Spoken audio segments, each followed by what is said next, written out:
खरी आहे. मुळात मी 2-3 गोष्टींसाठी सुरुवात जी आहे की महाविद्यालयाने जो हा विषय निवडला आहे याचं मी अभिनंदन 1-2 दृष्टिकोनातनं पहिले करेल. एकतर हा जसा विषय मी याचा उल्लेख यापूर्वी केला की हा एक अंतर्ज्ञान शाखीय असा विषय आहे. आपण अशा वेळेला भारताच्या परराष्ट्र धोरणाचा विचार करतो आहोत की ज्या वेळेला सगळ्या भारतीयांवरती, संपूर्ण भारतावरती एक अशा स्वरूपाचं संकट आलेलं आहे की आमचा जो शत्रू आहे तो अदृश्य आहे, परंतु त्याची झळ ही प्रत्येकाला म्हणजे पार अगदी श्रीमंतांपासून तर अगदी गरिबांपर्यंत प्रत्येकाला भोगावी लागते. आणि प्रत्येकाच्या मनामध्ये एक प्रकारची असंतोषाची भावना आहे की याच्यात आमचा दोष काय, आमची काय चूक आहे याच्यामध्ये. हा कुठनं तरी चीन मधनं येतो, हा प्रामुख्याने त्या जागतिकीकरणाच्या प्रक्रियेच्या अंतर्गत येतो आणि अख्खी सिस्टम आमची पॅरालाइज करून टाकतो. म्हणजे ही संपूर्ण हा जरी हेल्थ क्रायसिस म्हणून ही कोरोनाचा क्रायसिस सुरू झाला असला तरी आता ते एक इकॉनॉमिक डिझास्टर म्हणून पुढे आलेला आहे. आणि कशा पद्धतीने त्याची आर्थिक झळ हे संपूर्ण भारताला पोहोचते आहे हे आपण दर दिवशी वाचतो आहोत, आपण वृत्तवाहिन्यांवरती या सगळ्या गोष्टी पाहतो आहोत. त्यामुळे मला असं वाटतं की हा जो विषय आहे हा केवळ राज्यशास्त्र विषयाच्या अभ्यासकांच्या चिंतनाचा विषय नाही आहे, तर हा विषय प्रत्येक भारतीयाच्या चिंतनाचा विषय आहे. कारण आता तुमच्या माझ्यामधनं ज्या प्रकारच्या भावना आणि कधी कधी असंतोषाचा उद्रेक होऊन जो बाहेर येतो आहे, चिनी मालावरती बहिष्कार टाका आणि त्यांच्या वस्तू आता इथून पुढे वापरू नका. मी तर काही शॉप्स मध्ये अशा टीव्हीवरती बातम्या बघितल्या की आमच्याकडे चिनी माल विकले जात नाहीत, अशा प्रकारचे बोर्ड्स लोकांनी लावलेले आहेत. आपल्याकडच्या ट्रेडर्स असोसिएशननी सांगितले की आम्ही हा माल विकणार नाही. इतक्या उत्स्फूर्तपणे लोकांच्या भावना व्यक्त व्हायला लागल्यात. याचा अर्थच असा होतो की आता हा विषय केवळ राज्यशास्त्रांच्या अभ्यासकांच्या संशोधनाचा विषय अजिबात राहिलेला नाही. त्यामुळे कोरोना प्रश्नामुळे परराष्ट्र धोरण हे घराघरामध्ये पोहोचलेलं आहे. आता तुम्ही बघा की अगदीच तुमच्या माझ्या सगळ्यांच्याच जीवनाशी निगडीत एक महत्वाची गोष्ट जी काल आपल्याला सगळ्यांना अनेक न्यूज चॅनलला ऐकायला मिळाली, सोन्याचे भाव 51,000वरती चालले गेले. आता त्यामागे ज्या पद्धतीचं विश्लेषण केलं गेलं होतं की अमेरिका आणि चीन यांच्यामधला जो संघर्ष वाढतो आहे, एकूणच जागतिक अर्थकारणात जी अस्थिर परिस्थिती निर्माण झालेली आहे त्यामुळे लोक सेफ इन्व्हेस्टमेंट कडे वळत आहेत. म्हणजे आमची गुंतवणूक सुरक्षित असली पाहिजे आणि म्हणून ते जो वायदे बाजार असतो, शेअर मार्केट असतं त्यामध्ये गुंतवत नाहीये. आता हा जो मुद्दा आलेला आहे हा देखील तुमच्या आंतरराष्ट्रीय राजकारणाशी संबंधित आहे. आता नुकतेच पेट्रोलचे दर वाढले, नंतर कमी होणं, मध्यंतरीच्या काळामध्ये पेट्रोलचे दर हे अगदी $20 प्रति बॅरल पर्यंत कमी आले होते आणि त्याचा निश्चितपणे परिणाम तुमच्या माझ्या सगळ्यांच्या सर्वसामान्य जीवनावरती होत आहे. त्यामुळे आपण असं अजिबात म्हणू शकत नाही की आता परराष्ट्र धोरण हे काहीतरी वेगळा विषय आहे, तो काहीतरी दूरचा विषय आहे. तो तसा नसून हा तुमच्या माझ्या सगळ्यांच्या दैनंदिन जीवनातला एक अत्यंत महत्वाचा घटक आहे. त्यामुळे या संदर्भातलं जे ज्ञान आहे, विशेष करून जे ऑब्जेक्टिव्ह नॉलेज आहे, हे आपण सगळ्यांनी कमीत कमी घेणं हे गरजेचं आहे. त्यामुळे मला असं वाटतं की हा जो वेबिनार आहे हा 2 प्रकारचे पर्पज जे आहेत ते सॉल्व्ह करणार आहेत किंवा त्याला न्याय देणार आहे. हे कोणते उद्दिष्ट न्याय देणार आहे? त्यातलं पहिलं जे आहे की ज्याला आपण असं म्हणतो की ज्याच्या माध्यमातनं आपण मासेस किंवा जनतेला एनलायटन करणार आहोत. म्हणजे ह्या ज्या सगळ्या घडामोडी चाललेल्या आहेत, कोरोना नेमका कधी संपणार आहे, असं असतानाच नेमकी चीनला का खुमखुमी येते आपल्याला त्रास देण्याची, असं असताना जम्मू आणि काश्मीरमध्ये आमचे निरपराध नागरिक असतील किंवा आपल्या जीवाची पर्वा न करणारे आणि आपल्या भारताच्या आपल्या भूमीच्या रक्षणासाठी सदैव जागरूक असणारे आपले सैन्य यांच्यावरती दहशतवादी का हल्ले करता आहेत, या सगळ्या ज्या गोष्टी आहेत या रॅशनली ऑब्जेक्टिव्हली आपल्याला समजून घेणं गरजेचं आहे. म्हणून या वेबिनारचा जो पहिला उद्देश आहे टू एनलायटन द मासेस, म्हणजे लोकांमध्ये जागृती निर्माण करणं याविषयी, आणि दुसरा महत्वाचा आहे to provide quality insights to policy makers, म्हणजे जे ह्या संदर्भामध्ये धोरण तयार करणार आहे. जसं आता तुपे सरांनी उल्लेख केला होता की याच्यामधनं जी उद्या धोरण तयार होणार आहेत भारताची, त्या संदर्भामध्ये आपण काही इन्साइट देऊ शकतो का? याचं कारण असं आहे की आता आपलं जे परराष्ट्र धोरण आहे हे केवळ परराष्ट्र व्यवहार खात्यापुरतं मर्यादित राहिलेलं नाहीये. तर याच्यामध्ये तुमच्या माझ्या आकांक्षा अपेक्षांचं प्रतिबिंब आता पडायला लागलेलं आहे. त्यामुळे आपण असं पाहतो की सगळ्या भारतामध्ये उत्स्फूर्तपणे अशी मागणी होती की चिनी मालावरती बहिष्कार टाका, आणि त्यानंतर आपण बघतो की केंद्र सरकारच्या पातळीवरती ज्या पद्धतीचे काही संकेत दिले गेले, काही निर्णय घेतले गेले, मग BSNLच्या कॉन्ट्रॅक्ट मधनं चिनी वस्तूंना बाजूला करायचं, नुकतंच आपले जे राष्ट्रीय महामार्ग जे आपण बनतो त्याच्यामध्ये चिनी कंपन्यांना कॉन्ट्रॅक्ट द्यायचे नाहीत, त्याचप्रमाणे सोलर पॅनल्स आता चीनकडनं घ्यायचे नाहीत, एनर्जी इक्विपमेंट्स आता चीनकडनं घ्यायचे नाहीत, अशा स्वरूपाचे काही निर्णय हे घेतले गेले. नुकताच 59 ऍप जे आहेत, चिनी ऍप जे आहेत, याच्यावरती आपण बॅन केला. आता त्याच्यामधला टिकटॉक सारखा जो विषय आहे तो अगदी खेड्यापाड्यामध्ये पोहोचलेला आहे. या टिकटॉकचे भारतातले फॉलोअर्स हे तुम्हाला ऐकून आश्चर्य वाटेल, एकूण भारतामध्ये आजच्या घडीला 35 कोटी लोक मोबाईल वापरतात, स्मार्टफोन. म्हणजे आपल्याकडे 35 कोटी स्मार्टफोन्स आहेत, आणि या 35 कोटीपैकी 30 कोटी स्मार्टफोन मध्ये टिकटॉक होते. याचा अर्थ टिकटॉकचे 30 कोटी फॉलोअर्स हे भारतामध्ये होते, आणि खेड्यापाड्यापर्यंत ते पोहोचलेलं होतं. त्यामुळे ज्या वेळेला आपण टिकटॉक वरती बॅन केलं तर त्यामागचं कारण काय आहे? त्यामुळे अनेक लोकांना वाटलं की याच्यामुळे आमच्या रोजीरोटीचे प्रश्न निर्माण झाले.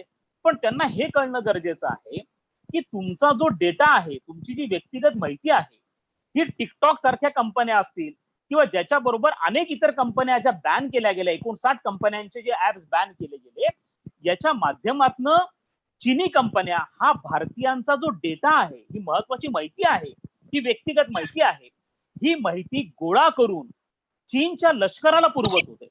आपल्याला हे लक्षात घेणं गरजेचं आहे की भारतामध्ये अजूनही डेटा रेग्युलेशन पॉलिसी नाही आहे.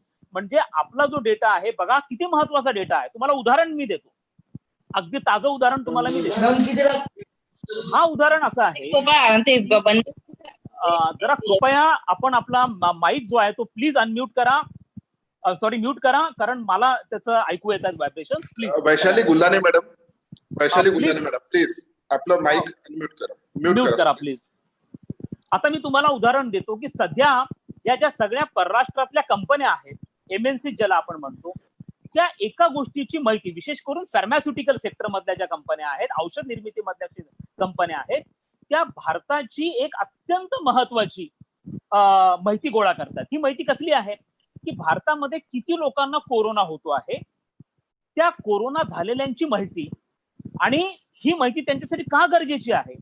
कारण आपण लक्षात ठेवा की सध्या आजच्या घडीला शेअर मार्केट्समध्ये सगळ्या टॉप वरती चालणाऱ्या कोणत्या कंपन्या आहेत, तर त्या फार्मास्युटिकल कंपन्या आहेत, औषध निर्मितीच्या क्षेत्रातल्या कंपन्या आहेत, आणि कारण त्यांचं भविष्य अत्यंत उज्ज्वल आहे. आज सगळीकडे जी हेल्थ क्रायसिस आलेली आहे, प्रत्येकाला आपला जीव वाचवायचा आहे. त्यामुळे आपण बघतोय की भारतामध्ये कमालीच्या व्हिटॅमिनच्या गोळ्या विकल्या जात आहेत. Vitamin E, vitamin D, multivitamin, जो तो आपापल्यासाठी आपली प्रतिकार शक्ती वाढवण्यासाठी, या महत्वाच्या या सगळ्याच्या सगळ्या आपण ज्याला म्हणतो की ह्या सगळ्या मल्टीव्हिटॅमिन्स आपण वापरायचा प्रयत्न करतो आहे. आता पुढे याचं वॅक्सिन येणार आहे. मे बी वॅक्सिन यायला एखादं वर्ष वेळ लागू शकतो, परंतु या वॅक्सिन वरती खूप गोष्टी प्रचंड निर्भर करणार आहेत. आता त्यामुळे हा जो डेटा आहे, भारतीयांचा डेटा आहे, हा बहुराष्ट्रीय कंपन्यांसाठी खूप मॅटर करतो. आणि चीन असा एक देश आहे की जो या संपूर्ण डेटाचा, या माहितीचा वापर जो आहे तो आपल्या लष्कराला हस्तांतरित करतो. आपण लक्षात ठेवलं पाहिजे की चीनच्या बाबतीमध्ये चीनच्या ज्या बहुराष्ट्रीय कंपन्या आहेत त्यांच्यावरती काही निर्बंध टाकण्यात आलेले आहेत, आणि त्यांच्यावरती ही गोष्ट मॅन्डेटरी आहे की त्यांना काही डेटा हा त्यांच्या लष्करी ज्या इंटेलिजन्स एजन्सीज आहेत, PLA ज्याला म्हणतो, त्यांना हा द्यावा लागतो.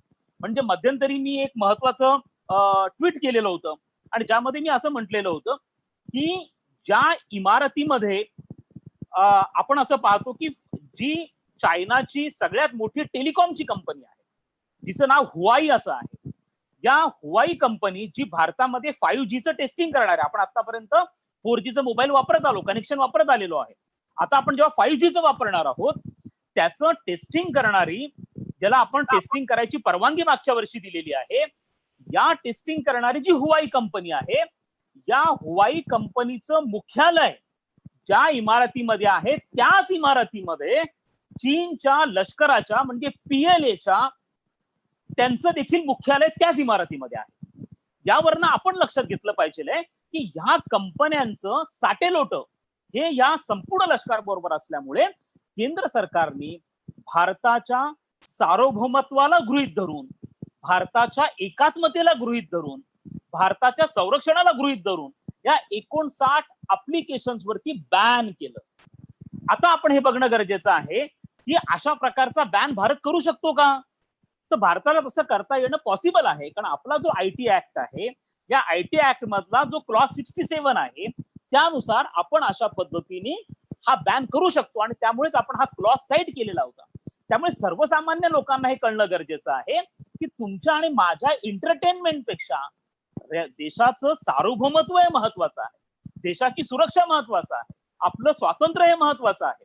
आणि त्यामुळे अशा प्रकारचे ऍप जे आहेत हे केंद्र सरकारला बॅन करावे लागले. आता केवळ आपणच असं करतोय का? नाही, आता अमेरिका देखील असंच करणार आहे. अमेरिका देखील टिकटॉक वरती बॅन करत आहे. त्यांनी पण अशा प्रकारचे संकेत दिलेले आहेत. त्यामुळे आपण याच्या मागची जी भूमिका आहे ती सर्वसामान्य लोकांनी समजून घेणं गरजेचं आहे.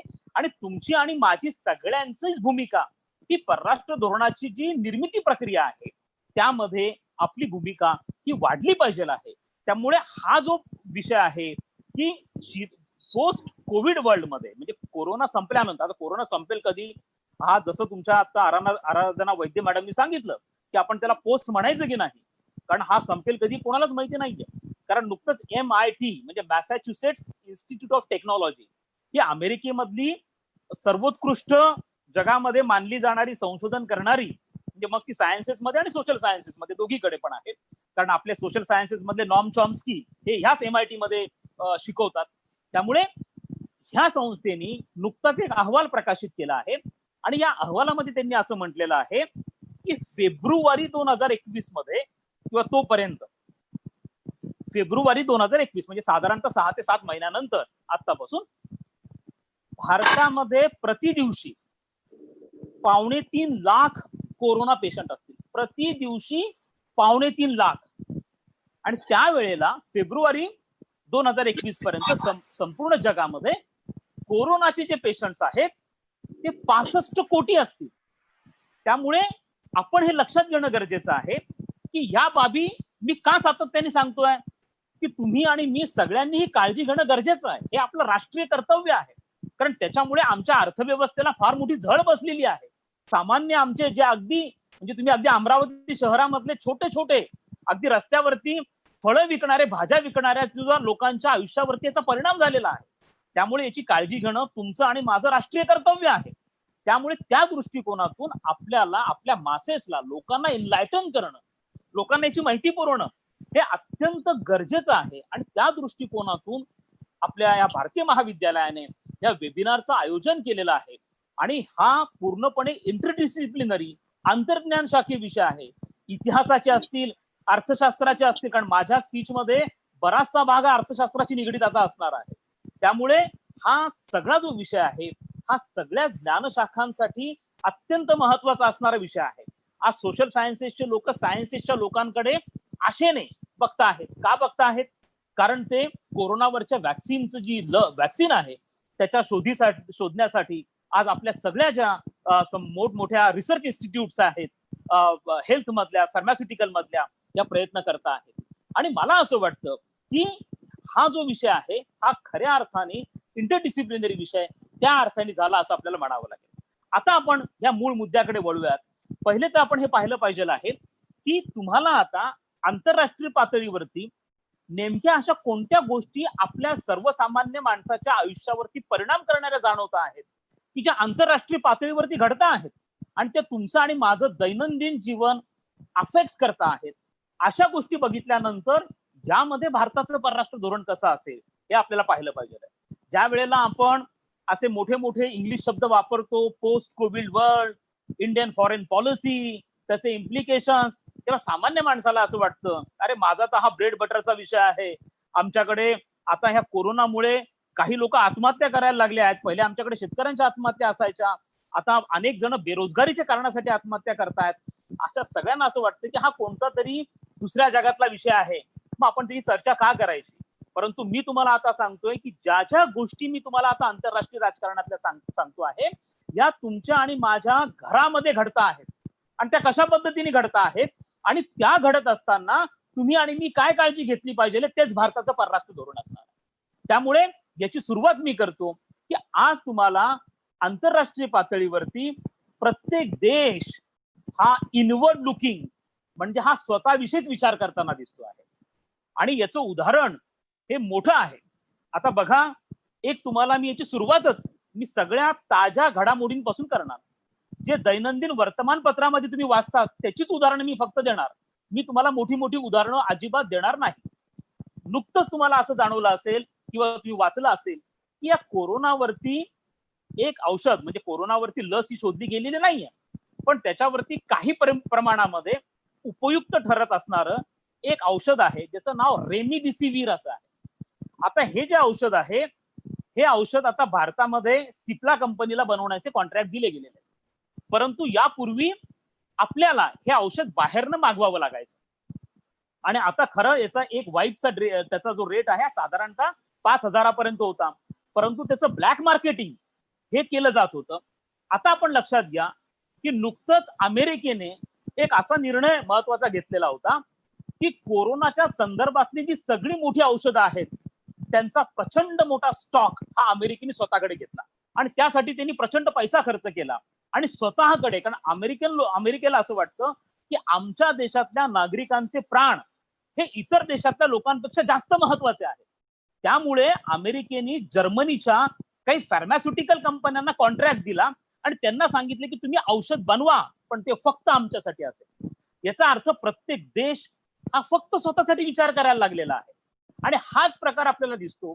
एवढंच काय तर तुम्ही अगदी लोकल लेवलला येऊन बघा तर तुमच्याकडे असं दिसतं की साधारणतः मुंबई पुण्यावरनं तुमच्या गावामध्ये, खेड्यामध्ये, तालुक्यामध्ये जर एखादा व्यक्ती येणार असेल आणि तो रेड झोन मधला असेल तर तुम्ही संशयाने पाहतात, त्याला क्वारंटाईन करतात. प्रत्येक गाव स्वतःविषयी विचार करायला लागलाय, प्रत्येक तालुका स्वतःविषयी विचार करायला लागलाय, प्रत्येक डिस्ट्रिक्ट स्वतःविषयी विचार करायला लागलाय. आता लॉकडाऊन मध्ये आपण अनलॉकच्या फेज मध्ये आहोत. लॉकडाऊन मध्ये आपण डिस्ट्रिक्टच्या बॉर्डर क्लोज करून टाकल्या, राज्यांच्या बॉर्डर क्लोज करून टाकल्या. तसंच राष्ट्रीय पातळीवरती देशांनी आपल्या बॉर्डर्स क्लोज करून टाकल्या, आंतरराष्ट्रीय फ्लाईट बंद करून टाकलं आणि जो तो केवळ आपल्याविषयी विचार करायला लागला. आणि याला आपण असं म्हणतो की अतिरेकी राष्ट्रवाद हा जो पहिले डोनाल्ड ट्रम्पने अमेरिका फर्स्ट सारखा नारा दिलेला होता की आम्ही फक्त अमेरिकेचा विचार करणार, बाकी जगाचा विचार करणार नाही, असाच प्रकार आता प्रत्येक पातळ्यांवरती दिसायला लागलेला आहे. आणि तोच प्रकार तुम्हाला भारतामध्ये देखील दिसायला लागलेला आहे. हा कशा पद्धतीने दिसतोय याची उदाहरणं मी तुम्हाला दिलेली आहेत. त्यामुळे तुम्हाला आंतरराष्ट्रीय पातळीवरती एक मोठा प्रवाह दिसतो आहे आणि तो आहे राष्ट्रवादाची भावना ही प्रभावी बनत चाललेली आहे. आणि आता तुमच्याकडे जी मागणी आज भारतामध्ये उत्स्फूर्तपणे केली जात आहे, चिनी वस्तूंवरती बहिष्कार टाका, हा काय प्रकार आहे? हा जो प्रकार आहे हा देखील तुमच्या प्रखर राष्ट्रवादी भावनेचं प्रतिबिंब आहे की तुम्ही तुमचा राग व्यक्त करता आहात. आणि आपण असं म्हणतो आहोत की आम्ही आमच्या सक्षमपणे आमच्या सैन्याच्या पाठीशी उभे आहोत, चीनची 2 हात करा. ही जी प्रचंड राष्ट्रवादी भावनाची जी लाट भारतामध्ये नुकतीच गलवानचा जो क्रायसिस झाला 15 जूनचा त्यानंतर आलेली होती, याचा अर्थ आज भारतीयांमध्ये देखील राष्ट्रवादाची भावना प्रखरपणे पुढे आलेली आहे. त्यानंतर आपण असं पाहतो, हा पहिला प्रवाह झाला. दुसरा प्रवाह आपण असं बघतो की जागतिकीकरणाची जी प्रक्रिया होती, जी आतापर्यंत आपल्या अर्थव्यवस्थेचा, आपल्या राजकारणाचा, आपल्या परराष्ट्र धोरणाचा आणि तुमच्या माझ्या सगळ्यांच्या जीवनाचा हा एक महत्वाचा भाग होता. आता आपण अनेकदा ही गोष्टीची चूक करतो की जागतिकीकरणाच्या प्रक्रियेशी सामान्य शेतकऱ्यांचा काय संबंध आला. तर जागतिकीकरणाच्या प्रक्रियेशी सामान्य शेतकऱ्यांचा देखील प्रश्न आहे. आणि तो कशा पद्धतीने आहे तर नुकतंच मी एक काही दिवसांपूर्वी एक बातमी वृत्तवाहिन्यांवरती बघितली होती की अर्धापूरमध्ये तयार झालेल्या केळी या इराणला एक्सपोर्ट केल्या जात आहेत आणि त्यांना चांगला भाव मिळतो. त्याचप्रमाणे द्राक्ष असतील, त्याचप्रमाणे अजूनही इतर आंबे असतील तुमचे कोकणामधले. आता आपण हे लक्षात ठेवणं गरजेचं आहे की जागतिकीकरण म्हणजे काय आहे की तुम्हाला या निमित्ताने तुमचे जे लोकल प्रोड्युसर्स आहेत त्यांना इतर देशांमधला मार्केट ऍक्सेस हा मिळत होता, त्यांना त्यांच्या बाजारपेठेमध्ये आपल्या वस्तू विकता येत होत्या. त्यामुळे जागतिकीकरणाच्या प्रक्रियेचे तुम्हाला मला फार मोठे फायदे झालेले आहेत. एवढंच नाहीये तर आज आपण जर पाहिलं तर भारताचा जो आर्थिक विकास झालेला आहे, या आर्थिक विकासामध्ये तुमच्या आंतरराष्ट्रीय व्यापाराचा मोठा हिस्सा आहे. आज भारताचा जो जीडीपी आहे, त्या जीडीपी मध्ये भारताच्या इम्पोर्ट एक्सपोर्टचा म्हणजे भारताच्या एकूण व्यापाराचा 15% हिस्सा आहे. त्यामुळे आपल्यासाठी ती महत्वाची गोष्ट आहे. परंतु ह्या कोरोना क्रायसिसमुळे जागतिकीकरणाची प्रक्रिया धोक्यामध्ये आली. का आली? कारण आपण आता आपल्याकडे सर्वसामान्य भारतीयांमध्ये काय सध्या एक प्रकारचा मेसेज आहे किंवा भावना आहे की हा कोरोना भारतामध्ये उगम पावलेला नाहीये. तर श्रीमंत लोक जे विमानामधनं प्रवास करतात, जे आंतरराष्ट्रीय प्रवास करतात, जे इतर देशांना व्हिजिट करतात, अशा लोकांनी बाहेरच्या देशांमधनं जागतिकीकरणाच्या प्रक्रियेच्या अंतर्गत हा कोरोना आमच्याकडे आणला. त्यामुळे अशाच प्रकारची भावना हा जगामध्ये सगळ्याच देशांमध्ये प्रभावी बनत चाललेली आहे. म्हणून जागतिकीकरणाला सगळे दोष द्यायला लागलेले आहेत. आणि तो देश असल्यामुळे राष्ट्रवाद प्रभावी बनला आहे, राष्ट्राचा घटक प्रभावी बनलेला आहे. आणि आपण दुसरीकडे असं पाहतो आहोत की जागतिकीकरणाची जी प्रक्रिया आहे ती आता कुठेतरी मागे पडताना दिसते आहे. आणि त्यानंतर तिसरा जो शेवटच्या प्रवाहाकडे मी येणार आहे, तो प्रवाह तुम्हाला असा दिसतोय की आतापर्यंत अनेक संघटना ज्यांची नावं तुम्ही ऐकली असतील. मी या वेबिनारमध्ये माझा ऍड्रेस देताना, ऍड्रेस या वेबिनारला करताना जाणीवपूर्वक हे गृहीत धरून ऍड्रेस करतो आहे की यामध्ये ऐकणारे जे आहेत यांना राज्यशास्त्राची, आंतरराष्ट्रीय संबंधांची आणि परराष्ट्र धोरणाची बॅकग्राऊंड नाही असे व्यक्ती आहेत की ज्यांना या विषयाशी ज्यांचा संबंध नाही, परंतु कोरोनामुळे ज्यांचं आयुष्य अफेक्ट झालेलं आहे, भारत चीन संघर्षामुळे ज्यांचं आयुष्य अफेक्ट झालेलं आहे, अशा लोकांना समजावं म्हणून मी त्यांच्या व्यवहारातली उदाहरणं देऊन त्यांना आंतरराष्ट्रीय संबंध आणि हा विषय जो परराष्ट्र धोरणाशी निगडीत आहे तो समजून सांगण्याचा प्रयत्न करतो. आता तुम्हाला सांगतो की आतापर्यंत कसं होतं, म्हणजे कोरोना येऊस्तवर की अनेक उपखंडांमध्ये, जसं दक्षिण आशिया हा एक उपखंड आहे, याच्यामध्ये काही संघटना होत्या. जसं आपल्या दक्षिण आशिया उपखंडामध्ये सारखी संघटना होती. त्यानंतर आपण असं बघतो की बाजूला गेलं तर आसियान सारखी संघटना जे दक्षिण पूर्व आशियाई देश आहेत. त्याचप्रमाणे गल्फ कंट्रीज मध्ये आपण GIC सारखी आहे, OIC सारखी संघटना आहे. त्याचप्रमाणे युरोपियन युनियन आहे, G20 सारखी संघटना, याचं नाव तुम्ही ऐकलं असेल. G7 ज्याचा उल्लेख आता डोनाल्ड ट्रम्पने केला आणि सप्टेंबर महिन्यामध्ये त्याचं अधिवेशन आहे. महत्वाची संघटना, पॉवरफुल संघटना आहे. तर या संघटनांची नावं आपण ऐकलेली होती, परंतु आपल्याला असं जाणवतं की गेल्या 5-6 महिन्यांमध्ये या संघटना गेल्यात कुठे, यांच्या कोणत्या भूमिकेचे विषय आपण काही ऐकतो आहोत का, असं वाटायला लागतं की या संघटना इतिहास जमा झाल्यात की काय, अशा प्रकारची परिस्थिती निर्माण झालेली आहे. या संपूर्ण कोरोना क्रायसिस मध्ये G20 ही एक अत्यंत महत्वाची संघटना आहे की जिने 2008 मध्ये जेव्हा जगावरती आर्थिक संकट आलं होतं तेव्हा ह्या G20नी त्याच्यावरती मार्ग काढण्याचा प्रयत्न केलेला होता. पण आता ही G20 कुठे गेली आहे तुम्हाला दिसत नाही. G7 जगातल्या सगळ्या श्रीमंत देशांची संघटना ही कुठे गेली आहे ती तुम्हाला दिसत नाहीये. त्यामुळे तुम्हाला असं दिसून येत आहे की बाकी जी सक्रिय असणारी एकमेव संघटना आहे ती आहे विश्व आरोग्य संघटना. परंतु आज विश्व आरोग्य संघटना अनेक संकटामध्ये सापडलेली आहे. अमेरिकेने विश्व आरोग्य संघटनेला सोडलेलं आहे. त्यांच्यावरती आरोप होत आहेत की संघटना उघडपणे चीनचं समर्थन करते आहे, की चीनचं बटीक बनलेली आहे. अशा प्रकारचे आरोप या संघटनेवरती होत आहेत.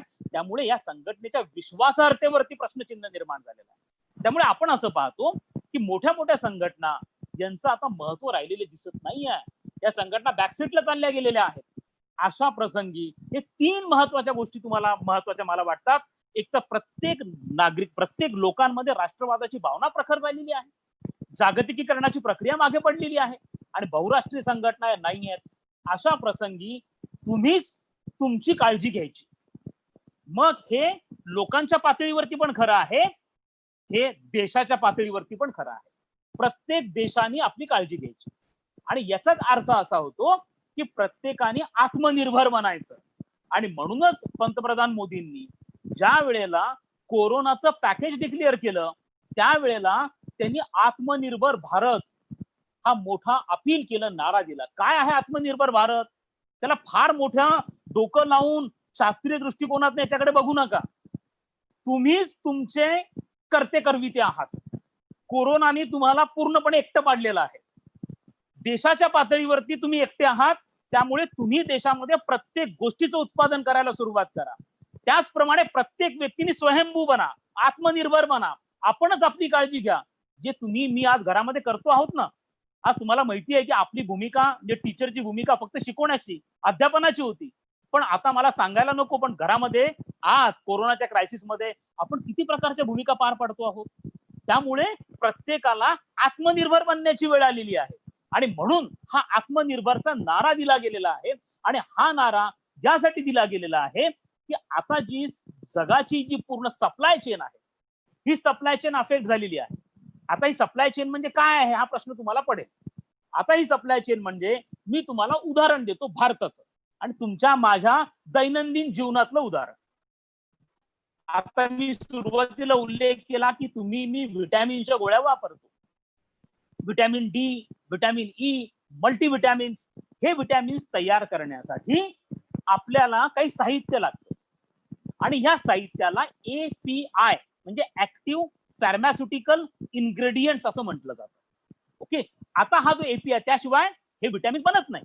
त्याचप्रमाणे पेनिसिलिन सारखा असेल किंवा अँटीबायोटिक्स. तुम्ही कल्पना असेल तुम्हाला की ज्यांनी कोरोना आता ज्यांना झाला असेल किंवा कोरोनातनं जे मुक्त होऊन बाहेर आलेले असतील, त्यांना याची कल्पना आहे की त्यांना पहिले अँटीबायोटिक्सचे डोस दिले जातात.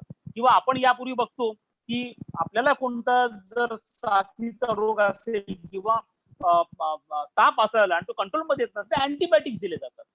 आता हे अँटीबायोटिक्स जे आहेत यासाठी लागणारं साहित्य हे भारतामध्ये कुठनं आणलं जातं? हे भारतामध्ये चीनकडनं आणलं जातं. तुमच्या माहितीसाठी म्हणून सांगतो की आजही भारतामधलं जे औषध निर्मितीचं क्षेत्र आहे, ज्याला आपण फार्मास्युटिकल सेक्टर असं म्हणतो, हे 70%, 70% हे चीनवरती विसंबून आहे. जोपर्यंत चीन तुम्हाला API पुरवत नाही, तोपर्यंत तुमच्याकडे विटॅमिन्स बनायला प्रॉब्लेम्स येतील, अँटीबायोटिक्स बनायला प्रॉब्लेम येतील, पेनिसिलिन सारखं ड्रग हे बनायला तुमच्याकडे प्रॉब्लेम्स येतील. त्यामुळे आपण चीनवरती डिपेंडेंट आहोत. आणि मी त्यासाठी तुम्हाला डेटा पण देतो. म्हणजे मागच्या वर्षी 2019 मध्ये आपण चीनकडनं 53 API म्हणजे 53 साहित्य मागवले फार्मास्युटिकल मधले आणि ज्यासाठी आपण चीनला $5 अब्ज हे दिले. आता काय झालं? भारत आणि चीन मधला संघर्ष, तणाव प्रचंड वाढला. उद्या जर चीनने असा निर्णय घेतला की आम्ही तुम्हाला हे इन्ग्रेडियंट देणारच नाही, आम्ही तुम्हाला पुरवणार नाही, आणि चीनने अशा प्रकारची धमकी ही दिलेली आहे. यापूर्वी धमकी इंग्लंडला दिली त्यांनी अमेरिकेच्या बाबतीत पण उल्लेख केलेला आहे.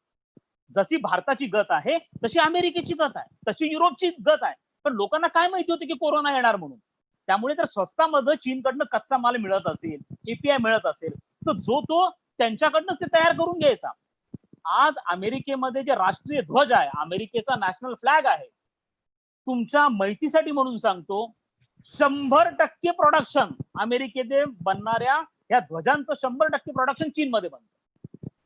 त्याचप्रमाणे जग जे अगदी चवीने डाएट कोक पितात, सगळे युरोपमध्ये, अमेरिकेमध्ये, भारतात देखील, हा डाएट कोक तोपर्यंत बनू शकत नाही जोपर्यंत चीन त्याचा कच्चा माल देत नाही. त्यामुळे जगामध्ये चीनने काय केलं की या सगळ्या देशांना आपल्यावरती डिपेंडंट करून टाकलं, विसंबून ठेवलं आपल्याकडे.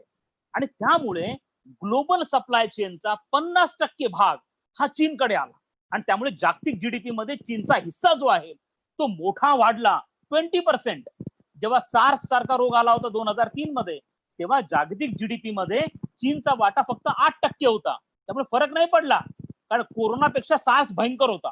परंतु तरी जागतिक अर्थव्यवस्थेवर परिणाम झाला नाही, कारण त्यावेळेला चीन हा जागतिक सप्लाय चेनचा मोठा भाग नव्हता, GDPचा मोठा भाग नव्हता. परंतु आता जग हे चीनवर डिपेंडंट आहे, आपण चीनवर डिपेंडंट आहोत. आणि त्यामुळे जर उद्या चीनने असा निर्णय घेतला की आम्ही तुम्हाला हा APIचा पुरवठा कमी करू देणार नाही, तर अशा वेळेला आपल्याकडे पर्याय राहतो आत्मनिर्भर बनण्याचा. असं नाही की भारत त्याला बनवू शकत नव्हता, भारत त्याला बनवू शकत होता. आणि म्हणून 27 मार्चला या वर्षाच्या कोरोना चालू असताना केंद्र सरकारने $900 दशलक्ष एक पॅकेज घोषित केलं. ते होतं फार्मास्युटिकल पार्क टाकण्यासाठी. म्हणजे आता आपण आपल्याकडे API बनवायला सुरुवात करणार आणि त्याची प्रक्रिया आपण सुरू केलेली आहे. म्हणून आपण हे लक्षात घेणं गरजेचं आहे की तुमचं आणि माझं जीवन प्रभावित होऊ शकेल असा प्रकार ह्या कोरोनामुळे घडतो आहे, जो आंतरराष्ट्रीय पातळीवरती घडतो आहे. आणि अख्खी सप्लाय चेन जी आहे ही डिस्टर्ब झालेली आहे. त्यामुळे आम्हाला आत्मनिर्भर बनावं लागणार आहे. आणि हे आत्मनिर्भर का आहे की आपणच आपल्या गोष्टींच्या विषयी आपल्याला आवश्यक असणारं प्रोडक्शन जे आहे ते आपण केलं पाहिजे. आता फॉर एक्झाम्पल आपण जर बघितलं की तुम्ही मी घरामध्ये जे टेलिव्हिजन वापरतो, एसी वापरतो, हे टेलिव्हिजन असतील, एसी असतील, यापैकी 70% 80% चायना प्रॉडक्ट करतो, चायना प्रोड्यूस करतो. त्या चायनीज कंपन्या सगळ्या हे करणाऱ्या. मोबाईल तुम्ही जे आपण वापरतो 70% मोबाईल चायनीज कंपन्या भारतीय वापरतायत सध्या, ते पूर्णपणे चायना बनवण्याचा प्रयत्न करत आहे. आता मुद्दा असा निर्माण येतो की आपण ह्या गोष्टी स्वतःच्या पातळीवरती करायला पाहिजे. त्याकडे मी थोडस नंतर येणार आहे. पण आत्मनिर्भर बनणं हे आता कसं गरजेचं आहे हे देखील याच्यातनं स्पष्ट होतं. हा जागतिक राजकारणाचा भारतावर झालेला परिणाम तुमच्या माझ्या दैनंदिन आयुष्यावरती झालेला परिणाम आहे. म्हणून तुमच्या आणि माझ्या व्यवहारातली उदाहरण मी तुम्हाला देतो आहे. आणि त्यामुळे हा विषय काही दिल्ली पुरता, मिनिस्टर ऑफ एक्सटर्नल अफेअर्स पुरता किंवा काही मोजक्या लोकांपुरता मर्यादित नाहीये. तुम्हाला आणि मला रस घ्यावा लागणार आहे, इंटरेस्ट घ्यावा लागणार आहे. आणि त्यामुळे आपण इंटरेस्ट घेऊन आपण स्वतःपणे आपलं जे ओपिनियन आहे याच्यामध्ये रिफ्लेक्ट करू शकतो. आता हे बघितल्यानंतर आपल्याला हे बघावं लागेल की गेल्या 4-5 महिन्यांमध्ये भारताचा प्रतिसाद कसा राहिला आहे सगळ्या गोष्टींकडे, कोरोनाच्या प्रश्नाकडे जागतिक पातळीवरती. तर आपल्याला बघावं लागेल की यामध्ये 2 ते 3 गोष्टी फार महत्वाच्या प्रकर्षाने पुढे आल्या. आणि त्यातली एक आहे ती म्हणजे आपली हेल्थ डिप्लोमसी. म्हणजे भारताचा आरोग्य क्षेत्रामधलं राजन आहे. लक्षात घ्या की अख्खा भारत हा कोरोनाची महामारीचा सामना करत असताना आपल्याकडे आता पेशंटची संख्या म्हणजे आजची जी बातमी आहे 26,000 पर्यंत आपल्याकडचे पेशंट गेलेले आहेत. दर दिवशीची संख्या जी 5-6 हजार वरती होती ती आता 26,000 पर्यंत गेलेली आहे. आता या सगळ्या गोष्टींमध्ये जे मलेरियावरती उपयुक्त ठरणारे ड्रग आहे, ज्याला आपण हायड्रॉक्सिक्लोरोक्विन असं म्हणतो, की जे मलेरियाच्या रोगावरती अत्यंत गुणकारी ठरलेलं आहे, याच्यामुळे प्रतिकार शक्ती वाढू शकते, अशा प्रकारचं काही संशोधन हे पुढे आल्यामुळे आपण असं पाहतो की अचानक हायड्रॉक्सिक्लोरोक्विनची मागणी ही जगभरातनं वाढली. आणि हायड्रॉक्सिक्लोरोक्विन हे जे ड्रग आहे हे जगामध्ये सगळ्यात जास्त प्रोड्यूस करणारा भारत देश आहे. सगळ्यात जास्त प्रोड्यूस करणार. आणि आपण यापूर्वी त्याची निर्यात देखील करत होतो. परंतु आपण असं बघितलं की याची गरज भारतीयांना असताना देखील आपण 110 देशांना हे औषध पुरवलं या कोरोनाच्या क्रायसिसमुळे. त्यामुळे एक अत्यंत महत्वाची बाब झाली ती म्हणजे आपण हे औषध जगाला पुरवू शकलो. पहिला मुद्दा. त्यामुळे भारताचं आंतरराष्ट्रीय राजकारणातलं महत्व कमालीचं वाढलं. दुसरा मुद्दा म्हणजे या संपूर्ण कोरोना क्रायसिसच्या काळामध्ये अनेक गरीब देशांना आपण केवळ आर्थिक मदत नाही केली, तर आपण त्यांच्याकडे डॉक्टरांच्या टीम पाठवल्या, आपण त्यांच्याकडे मास्क पाठवले, आपण त्यांच्याकडे पर्सनल प्रोटेक्शन किट्स पाठवले. आतापर्यंत आपल्याकडे पर्सनल प्रोटेक्शन किटचं प्रोडक्शन कमी होतं. पण तुमच्या माहितीसाठी सांगतो, गेल्या 3 महिन्यांमध्ये जर भारताने ठरवलं तर भारत काय करू शकतो.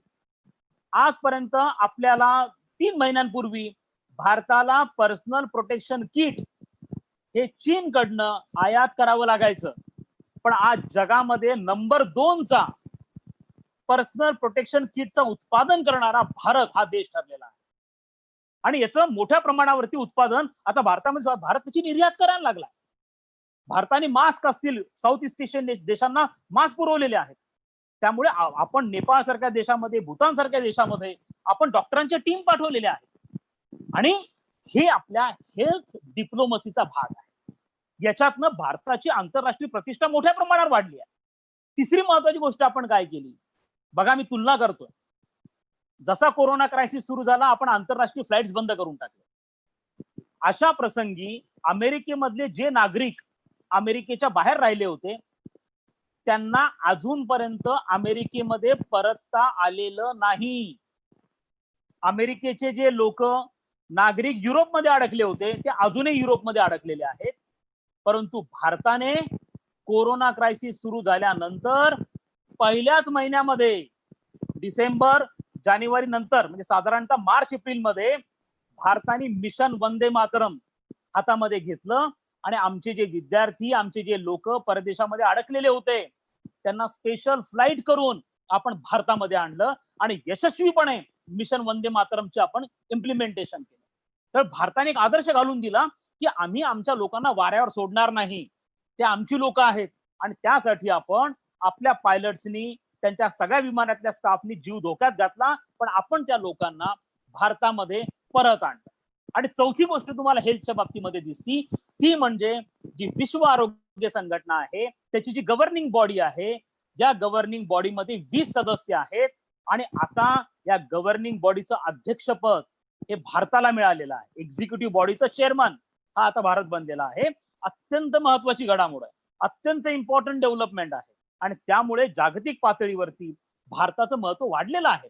अशा प्रसंगी पाकिस्तान सारखा देश जो भारताचा शेजारी आहे, हा काश्मीरमध्ये कुरघोड्या करणं, दहशतवादाला मदत करणं आणि केवळ राजकीय मुद्दे उपस्थित करणं, चीन सारखा देश जो आपला शेजारी आहे तो आक्रमकता करून इतर देशांना भीती दाखवणं, असे प्रकार करत असताना भारत मात्र संपूर्ण जगाला मदत करतो आहे. परंतु ह्या गोष्टी आपल्या पुढे येत नाहीत. त्यामुळे आपण ही गोष्ट लक्षात ठेवली पाहिजे की या 5 ते 6 महिन्यांमध्ये भारताने आंतरराष्ट्रीय पातळीवरती अत्यंत महत्वाची भूमिका पार पाडलेली आहे आणि हाच आपल्या सगळ्यात महत्वाचा म्हणजे हेल्थ डिप्लोमसीचा हा एक महत्वाचा भाग आहे. त्यानंतर आपण असं पाहतो की गेल्या 5-6 महिन्यांमध्ये भारताचं आंतरराष्ट्रीय राजकारणातलं महत्व कमालीचं वाढलं आहे आणि त्या बाबतीमध्ये आपण आता G7 ही जगातील सगळ्यात पॉवरफुल देशांची संघटना आहे, त्याचं सदस्यत्व अमेरिकेने भारताला ऑफर केलं आहे. सप्टेंबर महिन्यामध्ये भारत याचा सदस्य बनू शकतो. त्याचप्रमाणे युनायटेड नेशनच्या सिक्युरिटी काउन्सिलचं जे नॉन परमनंट मेंबरशिप आहे ती भारताला मिळाली आहे. ती जरी भारताला 8व्यांदा मिळाली असली तरी या वेळेला जी निवडणूक झाली त्या मागे किती देशांनी भारताला मदत केली किंवा समर्थन दिलं, तुम्हाला ऐकून आश्चर्य वाटेल. युनायटेड नेशनचे सदस्य आहेत 193 आणि 193 पैकी 184 देश भारताच्या पाठीशी उभे राहिले. त्यामुळे आपलं आंतरराष्ट्रीय समर्थन वाढतं आहे आणि म्हणूनच चीन घाबरला. तर चीनला कल्पना होती की जर भारत आणि चीनचं युद्ध झालं तर हे 1962 सारखं 2 देशांमधलं युद्ध नसेल, तर या वेळेला आंतरराष्ट्रीय समुदाय हा भारताच्या पाठीशी असेल, त्यांची सहानुभूती भारताच्या पाठीशी असेल. America, Australia, Japan, France, Russia यासारख्या देशांचं भारताला प्रत्यक्ष मदत मिळू शकते. त्यामुळे काळाची पावलं चीनने ओळखली आणि म्हणून चीनने नामुष्की सहन करत माघारीचा निर्णय घेतला. हा उत्स्फूर्तपणे घेतलेला नाहीये, आपण चीनला तसं करायला भाग पाडलेला आहे. चीनने सैन्य काढलेलं नाहीये, आपण त्यांना पुशबॅक केलेलं आहे की तुम्ही काढून घ्या. त्यामुळे ही बाब आपण जाणीवपूर्वक लक्षात ठेवणं गरजेचं आहे की आता जो भारत आहे हा बदलतो आहे. हा भारत आहे हा ज्याचं आंतरराष्ट्रीय महत्व कमालीचं वाढतं आहे आणि जे गेल्या काही काळातल्या घटनांवरनं पुढे आलेलं आहे. आता महत्वाचा मुद्दा येणार आहे, मी शेवटच्या भागाकडे येतो आहे की भारताचे चॅलेंजेस काय काय असणार आहे आता ह्या पोस्ट कोविड वर्ल्ड मध्ये, विशेष करून आमच्या परराष्ट्र धोरणापुढचे. आपल्या परराष्ट्र धोरणापुढचे म्हणण्यापेक्षा तुमच्या माझ्या पुढचे काय चॅलेंजेस असणार. तर त्यातलं एक महत्वाचं चॅलेंज आपल्या समोर असणार आहे ते म्हणजे चीनकडनं पुन्हा एकदा अशा स्वरूपाची कुरघोडी ही केली जाण्याची शक्यता नाकारता येत नाही. आपण हे लक्षात घेतलं पाहिजे की चीनने पूर्व लडाखमध्ये ज्या पद्धतीने सैन्याची जमवाजमव केलेली होती, ज्या पद्धतीने युद्धाची तयारी केलेली होती, हा निर्णय उत्स्फूर्त नव्हता. या निर्णयाला चीनच्या साम्यवादी पक्षातल्या सर्वोच्च नेतृत्वाने मान्यता दिलेली होती. याची प्लॅनिंग गेल्या वर्षभरापासून चाललेली होती आणि पूर्ण रणनीती आखत चीनने पूर्व लडाखमध्ये हा या पद्धतीने आपल्या सैन्याची जमवाजमव केली होती. आता जरी त्यांना माघारी जावं लागलं असलं तरी चीन हा एक असा धूर्त देश आहे, कट कारस्थान करणारा देश आहे की तो पुन्हा स्ट्राईक बॅक करणार आहे, तो 100% करणार आहे. त्यामुळे चीनचं यामागचं विशिष्ट डाव आहे की त्यांना पूर्व लडाख का पाहिजे आहे, कारण जसं चायना आणि पाकिस्तान मधला इकॉनॉमिक कॉरिडॉर जो आहे तो डेव्हलप व्हायला लागलाय, तसं त्यांना काराकोरम हा जो हायवे आहे त्याच्यावरचं नियंत्रण पाहिजे आहे. आणि हा जो गलवान व्हॅली आहे, ही गलवान व्हॅली तुम्हाला गिलगिट बाल्टिस्तानला जोडती. ह्याच गिलगिट बाल्टिस्तान मधनं हा चायना पाकिस्तान इकॉनॉमिक कॉरिडॉर जातो आणि त्यामुळे कोणत्याही परिस्थितीमध्ये चीनला पूर्व लडाखवरती आपलं वर्चस्व पाहिजे आणि त्यांना कळलंय की भारत त्यांच्या मार्गातला मोठा अडथळा ठरू शकतो. कारण 2017च्या डोकलाम संघर्षामध्ये 73 दिवस आपण चीनच्या डोळ्यात डोळे घालून आपण त्यांना शह दिला आणि त्यावेळेला चीनला पहिल्यांदा कळलं की हा 1962चा भारत नाहीये, हा भारत बदललाय. हा 73 दिवस डोकलामचा संघर्ष चालला, भारताने माघार घेतली नाही आणि आता जर पूर्व लडाख मधला संघर्ष वर्षभर चालला असता तर आपण तेवढीच तयारी केलेली होती. आपण सुद्धा आपल्या सीमेवरती जमिनीवरनं आकाशात मारा करणारे आकाश क्षेपणास्त्र आपण तैनात केलेले होते, रणगाडे केले होते, हवत तोफा केलेल्या होत्या, स्पेशल माउंटेनिअरिंग हाय अल्टिट्यूड फाईट करणारी फोर्स आपण तैनात केलेली होती. चीनला कळलं होतं की भारत पूर्ण तयारीमध्ये आहे, परंतु धूर्त चीन नंतर आपल्यावरती पुन्हा डाव साधू शकतो. त्यामुळे आपल्याला दक्ष राहणं, व्हिजिलंट राहणं हे अत्यंत गरजेचं राहणार आहे. ते आपल्या समोरचं एक मोठं चॅलेंज आहे जे आपल्याला बघावं लागणार आहे. दुसरा आपला जो शेजारी पाकिस्तान हा सातत्याने अशा प्रकारच्या कुरघोड्या या इथून पुढे करत राहणार आहे. त्यामुळे त्याचं व्यवस्थापन करणं हे भारताच्या परराष्ट्र धोरणापुढचं महत्वाचं स्थान राहणार आहे. आणि तिसरं सगळ्यात महत्वाचं ज्याच्याविषयी मला जोर द्यायचा आहे तो म्हणजे आता भारताने आपल्या ज्या पारंपरिक अलाइनमेंट्स आहेत, विशेष करून आपण अशा संघटनांमध्ये गुंतवणुकी केलेल्या होत्या जसं ब्रिक्स सारखी संघटना आहे की जी चीनला केंद्रित मानणारी आहे. म्हणजे चीनला केंद्रित मानणाऱ्या ज्या ज्या संघटना आहेत, ब्रिक्स असेल, शांघाय कॉपरेशन ऑर्गनायझेशन असेल, या संघटनांपेक्षा भारताला आता नवीन अलायन्स रिलेशनशिप कडे जावं लागेल आणि तो आहे क्वाड सारखा जो ग्रुप आहे, ज्याला एक इन्फॉर्मल डायलॉग, सिक्युरिटी डायलॉग साठीचा प्लॅटफॉर्म आहे, ज्याला क्वाड असं म्हणतात. आणि ज्याच्यामध्ये ऑस्ट्रेलिया, जपान, अमेरिका आणि भारत हे 4 सदस्य देश आहे. आता भारताला जास्तीत जास्त लक्ष हे तिथे द्यावं लागणार आहे.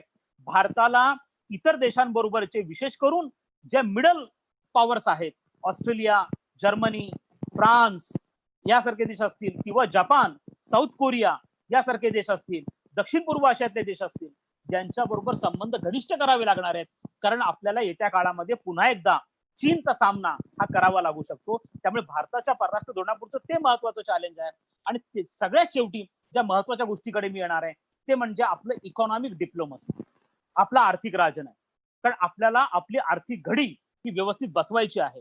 आता आपल्याला केवळ आत्मनिर्भरचा नारा देऊन भागणार नाहीये किंवा आपल्याला पॅकेज घोषित करून भागणार नाहीये, तर आपल्याला काही धोरणात्मक गोष्टी कराव्या लागतील जेणेकरून आपलं उद्योग क्षेत्र जे आहे ते मोठ्या प्रमाणावरती डेव्हलप होऊ शकेल.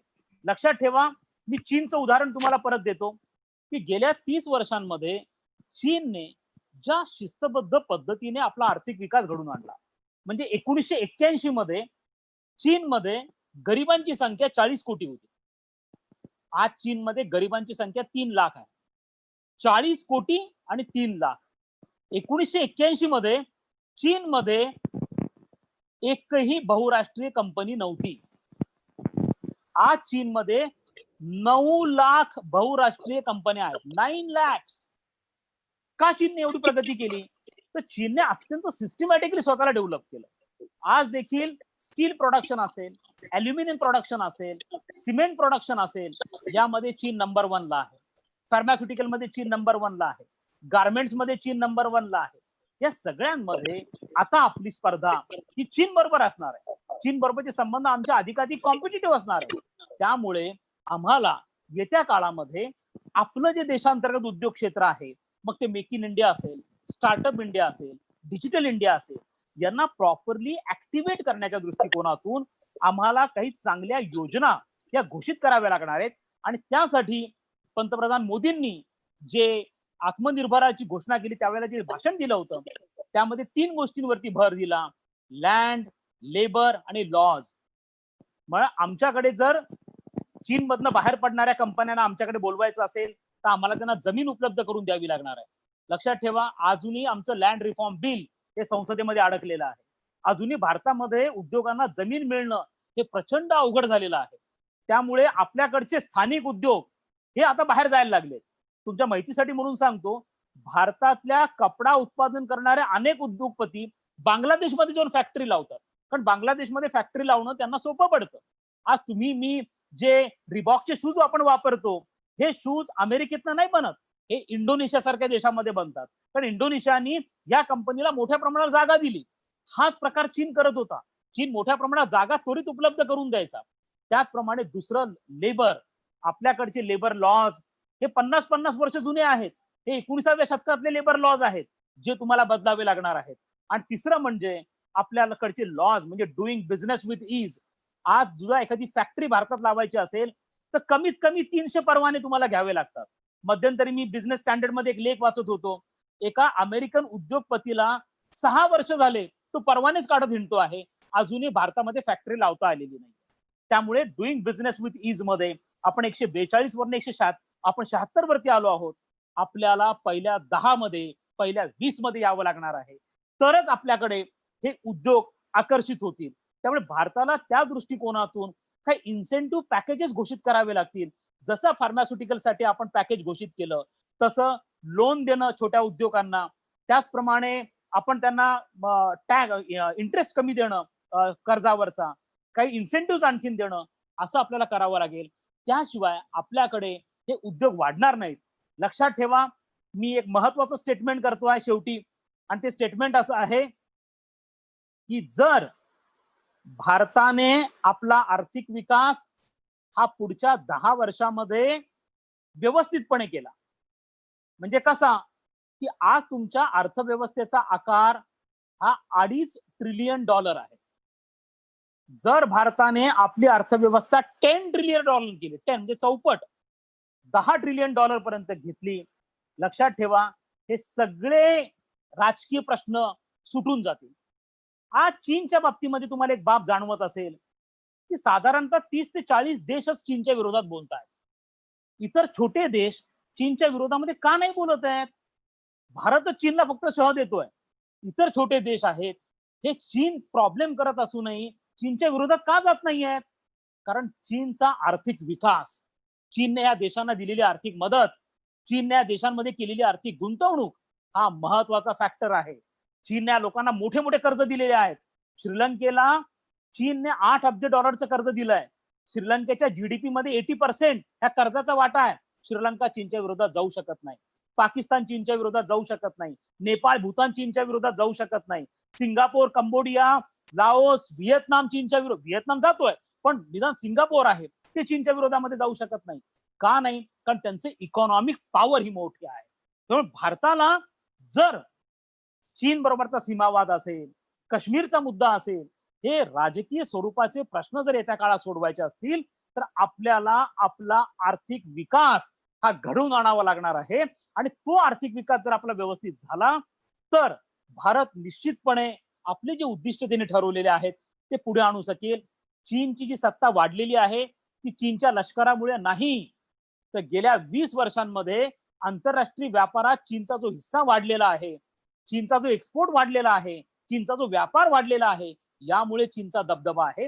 भारतालाही अशाच प्रकारची परिस्थिती ही येत्या काळामध्ये व्यवस्थित वर्कआउट करावी लागणार आहे. आपल्या इकॉनॉमिक डिप्लोमसीकडे आपल्याला लक्ष द्यावे लागणार आहे आणि त्याच्या अनुषंगाने येत्या काळामध्ये आपल्याला प्रयत्न करावे लागणार आहेत.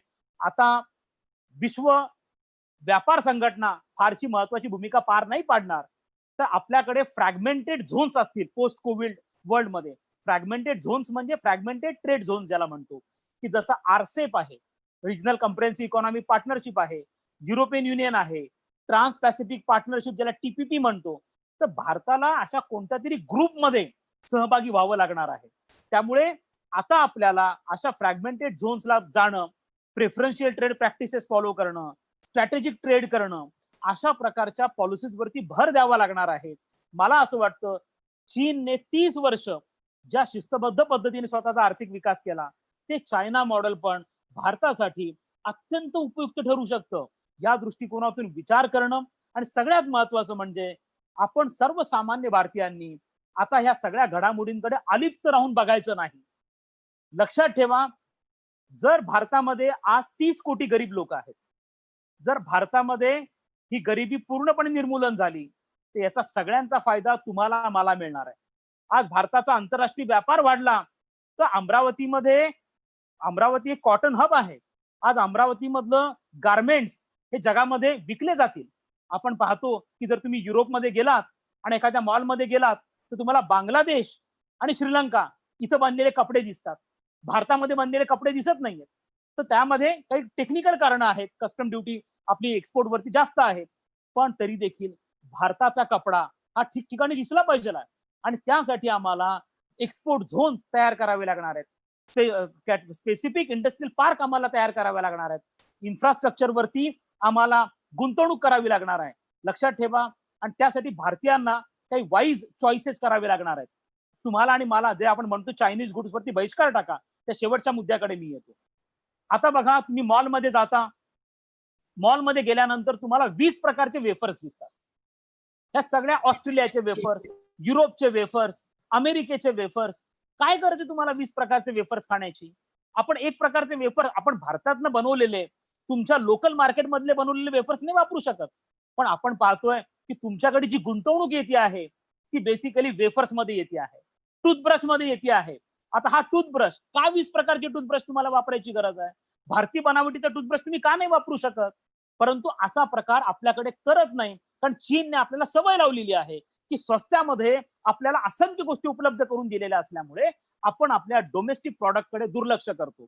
का आम्हाला चीनने बनवलेल्या गणपतीचे मूर्ती वापरायच्यात? का चीनने बनवलेले रंग वापरायचे? का चीनचे फटाके वापरायचे?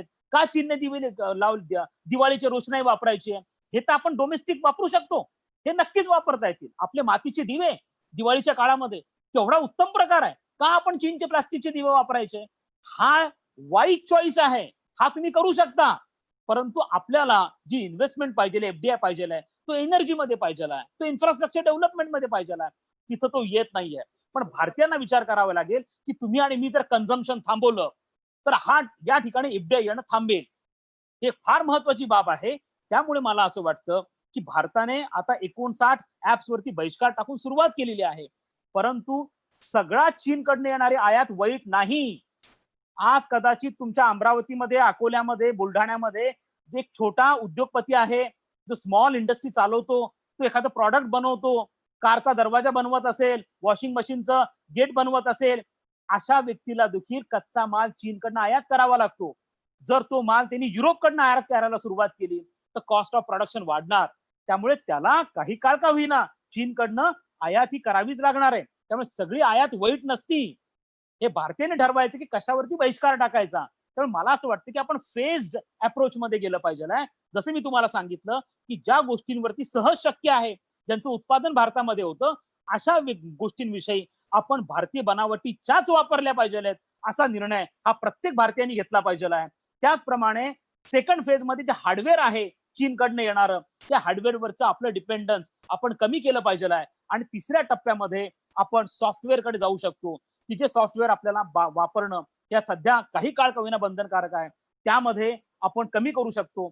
लक्षात घ्या, चीन इतका धूर्त देश आहे की त्यांनी आमच्या स्टार्टअप इंडस्ट्रीमध्ये $5 अब्ज गुंतवलेले आहेत.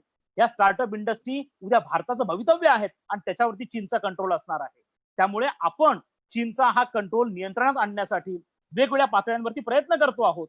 परंतु भारतीयांची पण त्याला साथ पाहिजे आहे. एकत्रितपणे आपल्याला हा सगळा निर्णय घ्यावा लागणार आहे.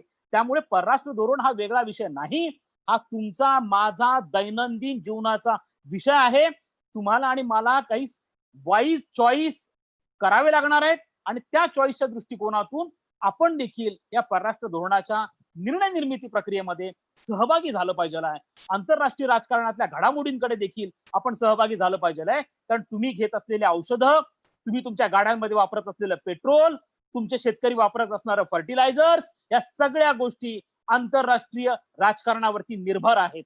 त्यामुळे हे राजकारण काय आहे हे समजून घेणं आपल्याला गरजेचं आहे आणि तोच माझा प्रयत्न असतो. त्यामुळे जाणीवपूर्वक मराठीमध्ये मी लिखाण करतो आणि जाणीवपूर्वक मराठीमध्ये असे व्यासपीठ वापरून आपण जनतेमध्ये हा जो याबाबतची जागृती आहे ती करण्याचा प्रयत्न करतो. अशाच प्रकारचं व्यासपीठ मला भारतीय महाविद्यालयाने पुन्हा एकदा उपलब्ध करून दिलं. त्यामुळे हा जो वेळ मला दिला त्यामध्ये या विषयाला न्याय देण्याचा मी प्रयत्न केलेला आहे.